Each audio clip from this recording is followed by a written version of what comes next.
Hello friends, नमस्कार। जय Jagannath. Life met channel को आपण मान को स्वागत। आज आमे आलू पुर दिया गोटा कलरा भजा तैयारी करिबा। देखंतु मु एटी किछि कलरा नेछि। कलरा को भलो भाबे आगरु पछरु टिके काटी नबा।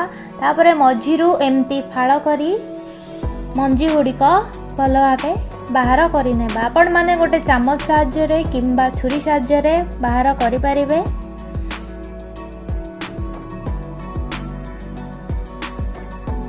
मैं सबू कलरा को एमती भल भाव काटी सारा पर सिझई नबा।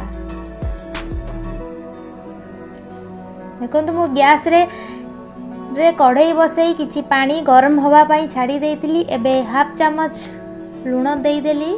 तापरे कलरा गुड़िक देदे ताकू भल भाव सिझई नबा। कलरा गुड़िक सिझी गला परे आमे गोटे प्लेट को बाहर करना। देखो मो प्लेट को बाहर करबे आमे मसला कषिबा। मसला कषिया पाई मु कड़ाई रे किछि तेल दे देइछि। एबे आमे मसला को दे दबा। एथिरे आमे हाफ चामच लूण एवं हाफ चामच हळदी गुंड देई भल भाबे कषि नेबा। मसला भल भाबे कषि सारा परे आमे बाहर करिनेबा। देखंतु मु एठी बाहर करि नेछि एवं कलरा गुड़िक एहीपरि चिपुड़ी की आपण पानी बाहर करदेवे। मसला संगरे मु गोटे मीडियम साइज रो आलू नेछि। एकु मसला रे भल भाबे चकटी दबा। भल भाबे चकटी दे सारला परे आमे मसला को कलरा रे भर्ती करवा। देखंतु कलरा रे मु एही परि भाबे मसला गुड़िक देई देउछि।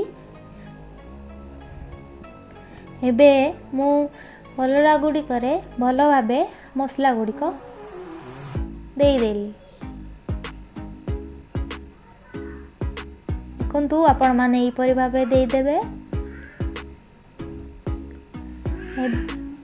एबे आमे कड़ाई रे तेल किछि गरम करी सेथिरे कलरा गुड़िक फ्राए हवा पाई छाड़ी देबा। देखंतु कलरा गुड़िक भल भाबे फ्राए हो जाइछि। आमर प्रस्तुत हो गला आलू पुर दिया गोटी कलरा भजा।